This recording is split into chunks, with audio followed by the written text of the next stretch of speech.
Okay, for this demonstration, I'm going to go ahead and just quickly show you how to take forms that you're going to create that are going to be put onto your clay base of your relief piece.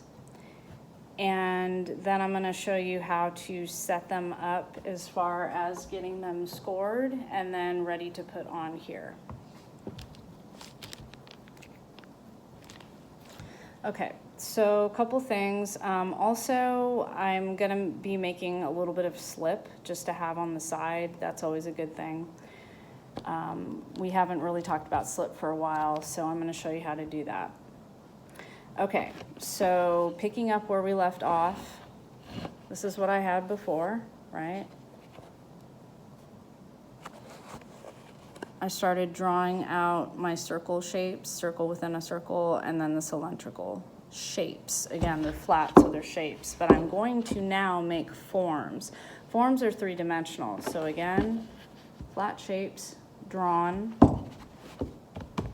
onto our, we'll call it it's a base canvas for your relief, okay? So I'm gonna start with the circles that are now going to be spheres, right? Because they're going to be more three-dimensional. I'm going to just pull off a piece of clay. I'm going to go ahead and roll it. And again, this is my thing. You will have a variation in your forms.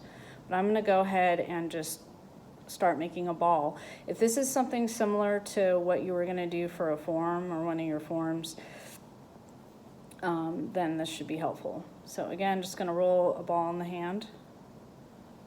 Okay, got a little ball. It's fine. It doesn't have to be perfect. Now, if you notice, again, got the circle within the circle. So the way that I like to do that is I'm going to use the end of this. So not the pokey needle end of the needle tool, but this part, the end. I'm going to actually just make a little indent or divot in there, right? Okay, nice. You guys see that? Okay. So this is just one of many. I'm going to be pretty busy, but this is one of those projects. Again, we're using repetition and movement. The repetition is obviously the multiples, right? And this is only part of the drawing. I have to finish drawing everything else, but I figured that I would at least show you the next steps on this half. I can always pick back up. But remember, whenever your work's in progress and you're not done with steps or you're in between things, make sure that you're keeping everything moist and covered up in a bag. I'm gonna remind you of that again, because even though this isn't the clay you would normally use in ceramics, it's got a little more give as far as not drying out right away. You still wanna have good practice. Okay. So not the side where the divot is, but this side here. I'm gonna go ahead and take my needle tool, but you guys can also use a fork, like I was showing you in the demo for the cup, mug, or pitcher. You can use a fork. This is very small though, so it's better for me to just use this. So I'm gonna go ahead and make my score marks, right? I'm gonna just do like 4 lines going in the opposite directions here, so horizontal and vertical, kind of creating like an X or a T shape. Here you go. I'm gonna show you that. It is now scored. But not only am I gonna score what I'm gonna add on to this base here, I'm gonna actually score inside of where I'm adding it on top of the base. So scoring when I'm adding to the base and then scoring on the base where I'm going to add it.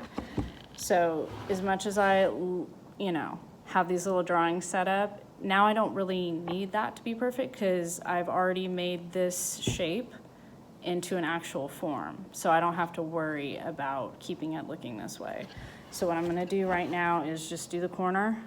Again, I'm gonna do four marks going in one direction and 4 marks going in the other, just because I'm sort of imitating a fork that typically has 4 prongs, although there's some that have like 3, but this is typical.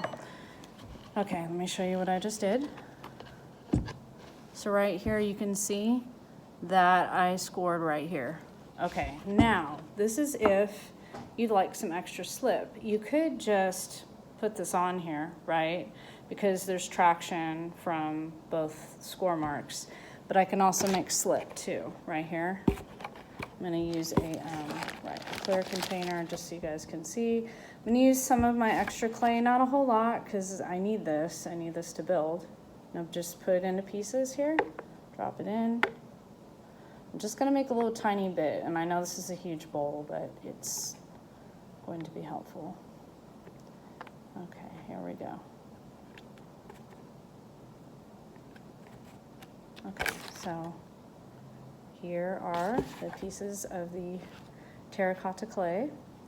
And I'm actually going to add some water, and I'm going to use some water from my water bottle because I have it handy and I'm not near a sink right now. I'm just going to add a little bit of water in, not too much. And then I'm actually going to use this fork that I just showed you, and I'm going to mash this up a little bit just to add some water into this clay. Again, you don't want it super liquidy. It can be a little more thick. We're just kind of making a paste essentially. And I'm gonna go ahead and get in there with my hands because that's just part of the game. That's what artists do. But I'm actually just evening it out with the water. So I've got a little bit of clay, a little bit of water, and that's just enough. You really don't need much because you're not really working on a large scale here. Especially the demo I'm doing is very small scale.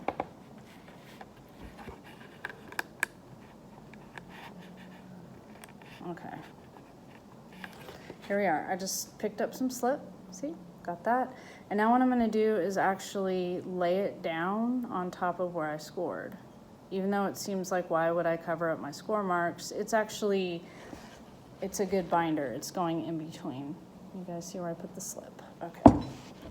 Now what I'm gonna do is I'm gonna go ahead and take this guy that had the score mark on it, and I'm gonna go ahead and stick him on here. Or her. I'm gonna go ahead and stick that on there. You guys see that?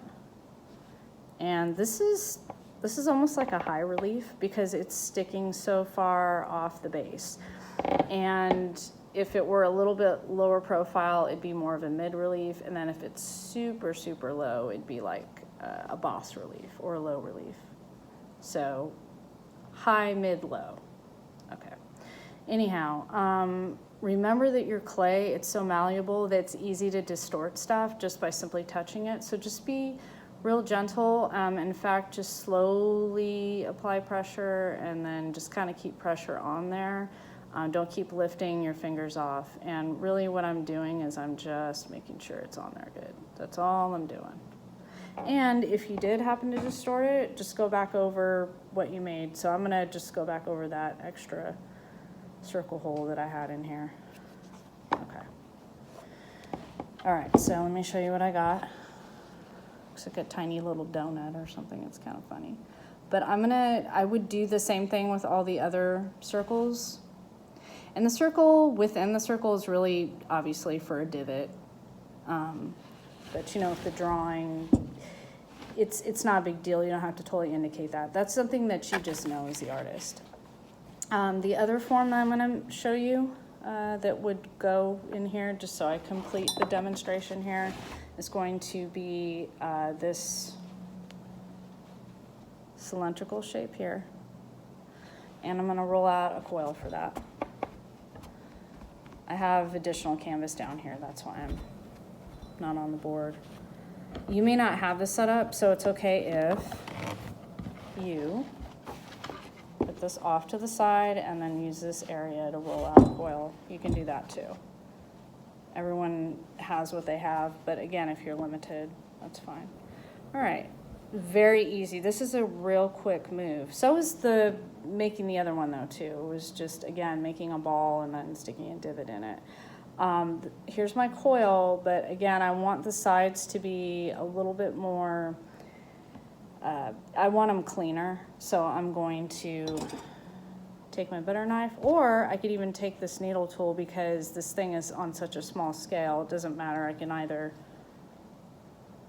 cut it off using this, right? Okay, now I've got a clean cut. I can also, re-round that too.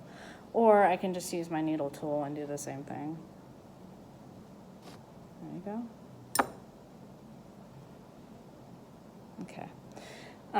So these are a lot shorter on my drawing. One of the things you can do too is take your forms and then hold them up. Hold them right up and on top of what you drew and make sure that they're like the same size. So this is definitely too long, but I'm gonna hold it on here and I'm gonna just cut where it needs to be cut off. Okay, nice. All right, so really it should be this short.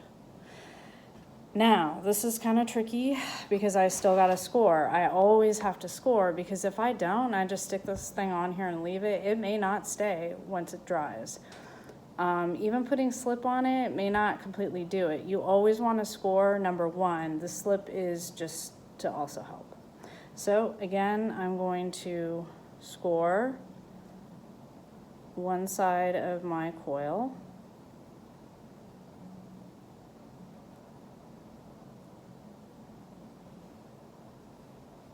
See the lines? I'm also going to go the other way though, too. But again, I want to try not to distort this too much. It's hard not to do that when the clay is this soft. So just be careful.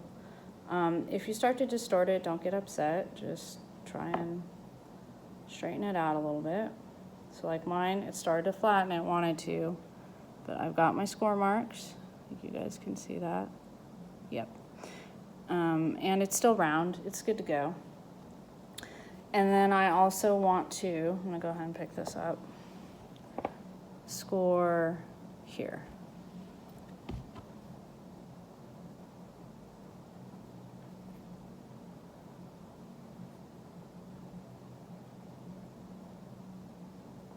And there we are. Now you've got your score marks right here. And now I'm gonna take this, I'm gonna just go ahead and use some slip, just so that I'm being thorough with the demonstration. Again, if your clay is already wet, you probably don't need it. Or again, you could just use your spray bottle too. Okay, so now I'm gonna put a little bit of slip on top of there. And it's okay if you mess up your outlines because it's clay. Stuff that gets erased out can be easily drawn back in. That's the beauty of this stuff. That's why I personally like it so much. And then I'm gonna add this guy onto that area, and I'm just gonna do this, kind of wiggle it and secure it on there so that it's not going anywhere. And I'm keeping the roundness. Remember, if you want something rounded, you gotta try and maintain that unless it was supposed to be flat. So let me show you this now that I've applied it. All right, so here's the coil, and then here's the cylindrical form that I used a coil to make, and then here is the spherical form that I just rolled the clay into a ball to make, and then use the end of the needle tool to make a little divot. You can see it raises up, and it looks very cool because now it's super three-dimensional and it makes it pop.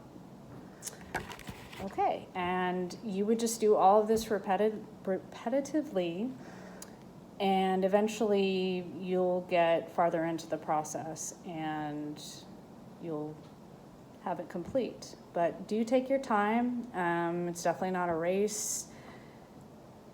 Part of art making, and essentially really the majority of art making is process. So just keep that in mind, be patient, and try and get some enjoyment out of it for sure. All right, thank you.